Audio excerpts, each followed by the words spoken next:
It was summertime, 1947, and a warm breeze swirled through the neighborhoods, caressing old brick homes with white-painted porches and radios blasting out tunes by the Harmony Cats.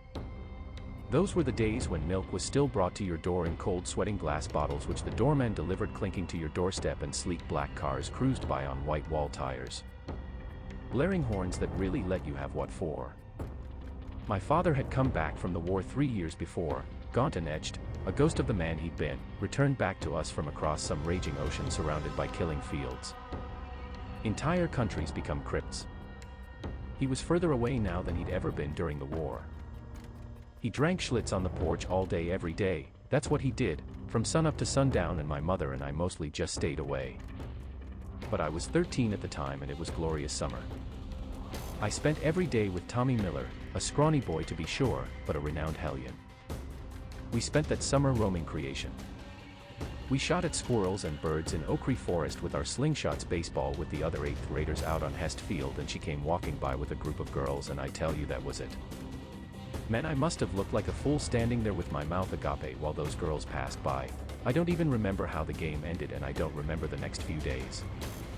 Where those memories should be, I see only gray fog in her. But I remember every bit of the moment I saw her, every second, the way the grass felt between my toes, the smell of dirt and summer and trees, and the clenched knot in my stomach.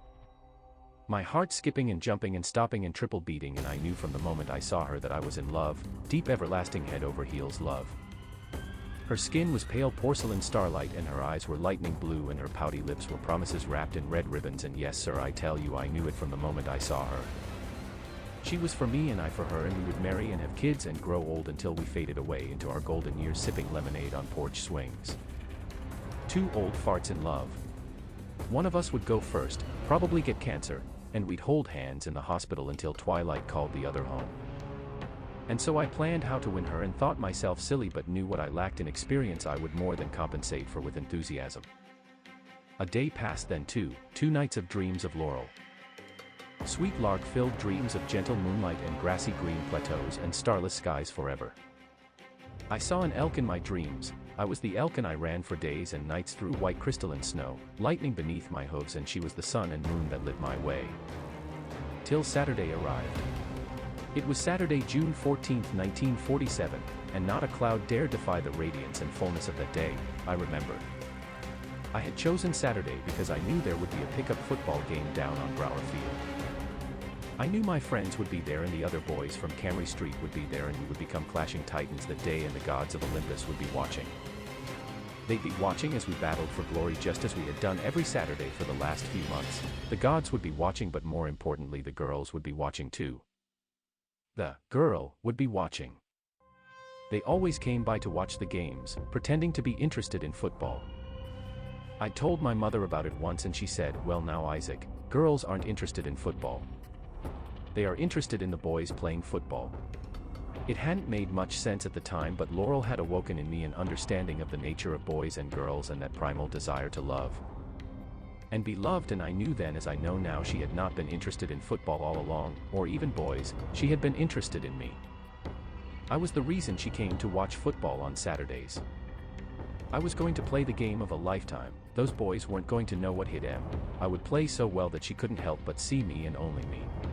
After the game, after I had impressed her, I would ask her if I could walk her home, make small talk, and hold her hand. We'd follow the creek, and on the way we'd stop to sit along that old flat rock that perches over the pool, where minnows dart like quicksilver and moss sways in the rippling blue water. There is an opening in the trees, and when the sun is low enough, a dusky orange glow shines through and illuminates the rock, and it is warm and beautiful and takes your breath away. My plan was to kiss her at that perfect moment, when the brilliance of it all had taken her breath away, so that she would kiss me deeply and I would be her breath. And fished all along the banks of Carr Creek, a Mobius band of swishing waterfalls and silvery pools. Its creek pocked full of deep holes where mighty catfish and river nasties lurked, and the days whipped by. I tell you, it was just pure joyful life, and I was alive, and it was me and Tommy best friends forever, and that's when I saw her and everything changed. She wasn't just any girl, her name was Laurel, and she was the tail of a comet or a shooting star, wispy cold and beautiful. The sky, I remember, was shouting blue, and we were playing. And it worked, to a point. I remember playing well, although I don't remember who won, nor did I care. Afterwards I jogged over to where her friends and her were standing looking uninterested, and I introduced myself to her. It went well, I think, or think it must have, because although hesitant, she did agree to part ways with her friends and let me walk her home. And as the sun set in shades of brilliant red and shadows grew long, we walked and talked along the soft muddy banks of Carr Creek. The lapping musics of gurgling water filled the pauses in our talking, and so there were no awkward pauses of the kind you'd expect during inexperienced newly blossomed romances. I had planned well. She told me of her mother and father and laughed when she spoke of her mother's new hairdo. She told me how it flipped up in the front like a duck's bill, and when she yelled her husband's name, Hank, she sounded like a duck. It was funny and we both laughed long and loud. And so it went until we came to that large flat rock, and my palms did grow sweaty then and my heart skipped beats. This was where we'd stop and sit and I'd kiss her in the setting sun. Only there was a hiccup in my plan. She did seem to grow nervous at the thought of dallying too long, of stopping to sit on the rock. She said her parents would grow worried, and I understood. My parents, at least my mother, were like to tan my hide whenever I showed up after dark. So I rushed things and I began to bumble when she refused to sit and stay. I shifted my plans, and as she turned to continue walking past the rock and towards home, I grabbed her hand to turn her towards me, moving in swiftly to kiss her, and just as our lips were so close I could feel the warmth of her breath. She pulled away. Normally one would take this as a sign to stop and adjust strategies, but I knew our fate.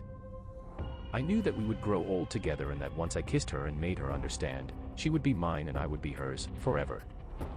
So I tugged as she tugged, and I, being the stronger, forced her into me and my lips to hers, and they touched, and even so she struggled until she and we slipped on muddied rocks and fell into the creek. I banged my knee on something sharp and she her elbow on a rock, I know, for she let out a yelp, and I laughed and giggled as we had made a mess of things, two lovers falling in a creek. Oh, how I laughed, and I knew I must kiss her more and more. She continued to struggle, and I knew that in her struggles she was wasting time and avoiding truth, and that I must make her see and understand. And grasping her throat with both hands, I pressed mightily her head towards the water, and she screamed then, still not understanding how much she loved me. She struggled like a wild cat, but I, laughing and in love, knew only the power and joy and strength of unfathomable love. Her screams turned to gurgles as water filled her mouth and her eyes widened lovely gorgeous green, and I pressed more mightily and squeezed more tightly as she, more struggling, gradually died. A stolen breath here, a screaming gurgling gasp there, and still I pressed. Water bending and refracting images of my love basked in orange rays until her porcelain skin and red lips turned blue. I pressed deeper into the water, and I knew she was close to understanding, but still she fought, so I began smashing my fist into her mouth. Punching, my fist rose above the water and rocketed below to pound and smash her mouth, and I think I cut my fist on her teeth, but I was in rapture-driven ecstasy. And then, as suddenly as she had fought, so suddenly she ceased. When she became limp and accepting of my love, I knew she finally understood. She wanted no other than me, and I no other than her, and I knew I must find a place to hide her away. A place to keep the world's prying eyes and jealous heart away. And I did, being so very clever. I thought of a place where no one would look. I walked along the middle of Carr Creek until I felt a sudden drop, a hole wide enough for Laurel, but small enough to keep her cozy. I cradled her and held her in the light. Kissing closed her eyes, and kissing her smashed and bloodied lips, a broken tooth scratched my lip, and I remember my exact words to her at the time, for they were my vow. Goodbye, my love, I'll come to see you soon, do not be afraid, for I will always love you and I will keep the world at bay. I'll come back and kiss you until my flesh is no longer able, but even then do not be afraid, for as a phantasm I'll lay beside you in your embrace. I then submerged her below and into that hole and pressed with the sole of my shoe until her body filled that hole, and I carried several of the largest rocks I could find and filled the remainder of the hole with them until she was completely covered and safe. You see how much I do care for her, don't you? Then I went skipping home, a boy in love. And so my secret is revealed, and you probably are thinking that I couldn't be happy because I never get to see my darling love. But I do see her. Once a year on the anniversary of that special day, I go to Carr Creek and walk into the water until the water is to my chest, and I lift the rocks which cover her and bring her to the surface end. Cradle her in my arms and kissing her renew my vow and make love to her in the light of the moon. And she grows more beautiful by the year. Although her flesh is gone, we have grown in trust and companionship. For what is love but sacrifice and trust? I have sacrificed my primal urge to judge beauty by the flesh, and instead I love her for who she really is. What is devotion if it isn't unconditional love? I go now for my final visit in this fleshly form. I go to place myself where I belong near Laurel. I'll find the biggest rock I can and carry it till I am submerged in the hole with my darling, and using my last breath and strength I'll pull that rock over our heads, and the deep darkness will keep us for eternity.